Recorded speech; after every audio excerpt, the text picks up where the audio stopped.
Okay, let's jump right in. The topic today, well, it sounds a bit like fiction, doesn't it? The CIA teaches seductive skills. Right. It definitely grabs your attention. It does. And our source for this is a YouTube video with Andrew Bustamante. He used to be with the agency. So he's got some inside perspective, presumably. Seems so. And we're going to explore what he says the CIA actually teaches about, attraction and influence Yeah. based on what's in that video's transcript. But it's important to frame this correctly from the start, like the source does. Exactly. He makes a really clear distinction. Knowing these skills isn't the same as being ordered to use them for sexual purposes or anything like that. Mhm. That's not the game. There's a line. Yeah. So maybe you've wondered about those hidden forces and how we connect, how we influence each other. The subtle stuff. Right. And today we're diving into these ideas from, well, a pretty unexpected place. It might actually shift how you see everyday interactions. Okay, so first things first. The source tackles that big question about sexual exploitation head on. He does. He states pretty clearly the CIA does not run ops aiming for sexual encounters. And there's a solid reason why. It's not just, policy. It's legal. Yeah, he emphasizes that agents are U.S. citizens. The government, their employer, can't legally push them into that kind of situation. They have rights. Right. So attraction might be part of the toolkit, getting attention, maybe. Yeah. But actual sexual engagement is off the table. Precisely. It's about strategic influence, getting close for information, but stopping short of Oh. that. And the example he gives is quite telling. Oh, the redirection thing. Yeah. Mm-hmm. Using a third party, like the male prostitute for the gay target he mentioned, the agent isn't directly involved sexually. It really highlights the control aspect, doesn't it? Achieving the goal intelligence without the agent crossing that personal ethical boundary. Yeah, it keeps the focus purely on the intelligence objective, managing the situation without the agent getting personally entangled in that way. It avoids a whole lot of risks. Okay, so if they're teaching skills related to being attractive or seductive, how? That's the natural next question, right? Definitely. How does that training actually work? And here's where it gets kind of surprising. He says the CIA's training in this area, it lines up quite a bit with what he calls relationship gurus teach. Well, when you break it down, the basics of human connection, attraction, they probably are pretty universal. Yeah, that makes sense. And he lists specific things they train on. Like, Body language, microexpressions, yeah. physical dynamics, nonverbal cues, verbal ones too. It's a whole package. Okay, so really drilling down into the mechanics of interaction. Exactly. And the underlying idea is that for most people, neurotypical brains, the basic wiring is the same. Right. So despite, cultural differences or whatever, certain inputs tend to produce fairly predictable responses. Yeah. Though he does add a caveat. Right. That this predictability might not hold the same way for non-neurotypical individuals, Yeah. which is an important distinction. Absolutely. And he gives some simple examples of those universal cues. Like the smile. Yeah, smile usually means warmth, right? Internationally recognized. Or crossed arms signaling defensiveness. We all kind of know these. Mm-hmm. And then the leaning in, open chest, he calls that energetic. But context matters there. Hugely. As he points out, leaning in like that feels very different in a romantic setting compared to, say, squaring up for a fight. True. It shows you need to be really aware of this situation, not just applying rules blindly. Precisely. Reading the room, adapting. That's key. So then the conversation shifts a bit to projecting power, which I found really interesting. Okay. How does he define power here? Well, he argues it's not just in your head. It's like a real measurable thing. Yeah. And the body's power center. Where's that? Chest and upper abdomen. Heart, lungs, central nervous system, digestive system, all the core stuff. Okay, the vital systems. Yeah. He uses an analogy of a house's power center, circuit breaker, water heater, kitchen. Helps make it click. So it's about where your core energy resides physically. Right. And the practical application is posture. Presenting that center of energy. Shoulders back, chest centered forward, whether you're sitting or standing. It connects back to body language then.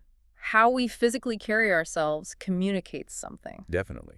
Think about when you're stressed or scared, you tend to hunch, right? Protect that core. Close off. Condensing your power, as he might put it. Making yourself smaller, more vulnerable maybe. Yeah.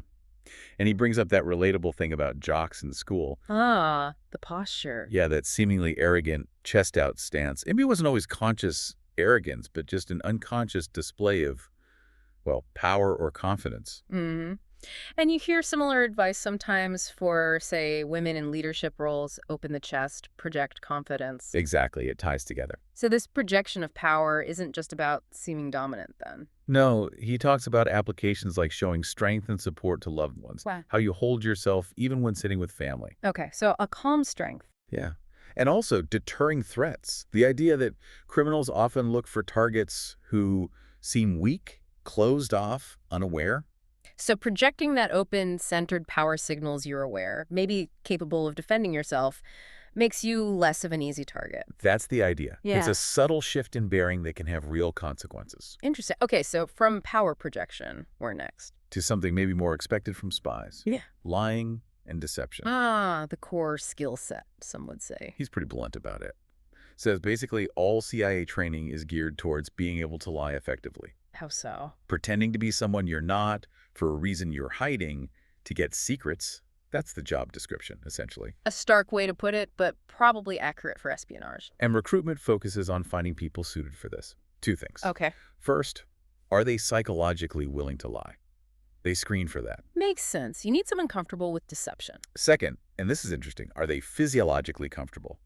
Some people just seem to be better liars naturally, less physical reaction. And he connects that sometimes to trauma. Yeah, suggests that individuals who experience certain childhood traumas might have learned to lie as a coping or survival mechanism, making them more practiced, sadly. That adds a whole layer of complexity. It really does. And then the training itself is about refining it, Ow. making sure your words and your body language match up so you don't give the lie away with nervous tics or shifty eyes, you know. Synchronizing the verbal and nonverbal, avoiding tells. Exactly. And practicing the lie. He talks about the brain-body connection, rehearsing it so it comes out smooth and confident. Unlike someone who hasn't practiced, who might stumble or seem unsure. Right. It's about making the deception feel natural, believable. It takes work. It's a performance, essentially. Highly practiced. Definitely. Okay, so finally, he gets into manipulation tactics using this idea of primary motivations. And he uses an acronym. Yeah, RICE, R-I-C-E, stands for reward, ideology, coercion, and ego. And the premise is these four things motivate basically all neurotypical people. That's the framework, yeah. A way to understand what drives people and how you might influence them. It's a powerful concept if it holds true. Gives you levers, so to speak. Let's break them down. Reward the art. That's pretty straightforward. To make something good. Yeah.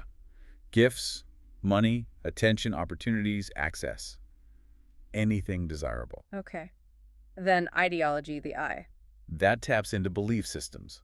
Religion, politics, nationalism, even strongly held hopes or fears about the world. So if you can align yourself with someone's core beliefs. You build rapport, trust, and that opens the door for influence. Find common ground on ideology, and people are more receptive. You see that everywhere, not just in spying, politics, marketing. Absolutely. Then E is ego. Okay, how does that work? It's not just vanity. No, not necessarily in a bad way. It's about how someone wants to be seen by others, their desired self-image. Ah, okay, so you feed that image. Exactly. Make them feel smart or generous or important or part of an exclusive group, whatever image they value. That builds trust and leverage. And he gives examples of how that can be abused. Yeah, like religious leaders exploiting trust built on ego stroking, or corporate fraud where someone's desire to be seen as successful is manipulated. It can be subtle, but very effective. You need to understand what makes someone tick, what image they want to project. And finally, C is coercion. The negative stuff. Yep, using negative pressure, blackmail, threats, guilt trips, shame, fear, forcing compliance. Does he say it works? Oh yeah, it can definitely work in the short term. Get someone to do something now. But There's a downside. big time. He stresses that coercion usually destroys trust.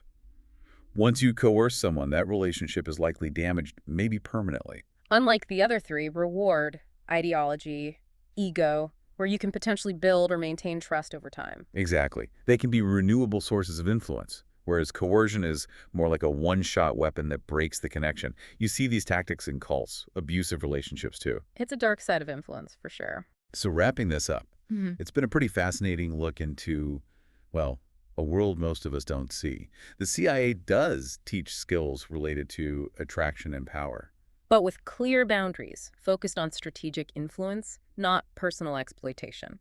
Right. And the underlying principles, body language, understanding motivations through things like Rs greater A, They aren't just spycraft. No, they're rooted in basic human psychology, how we interact, persuade, and connect or disconnect every day. It really brings those aha moments, realizing how these specialized techniques connect back to, negotiating a raise or building rapport or even just navigating social situations. It makes you think more consciously about the nonverbal cues you're sending, or how someone might be trying to appeal to your own ego or ideology. Totally. So now that you've got this glimpse into these techniques, maybe think about how they might be playing out subtly in your own life. Yeah, both in how others might interact with you and maybe even in how you interact with them. What new awareness does this deep dive spark for you? Something to mull over.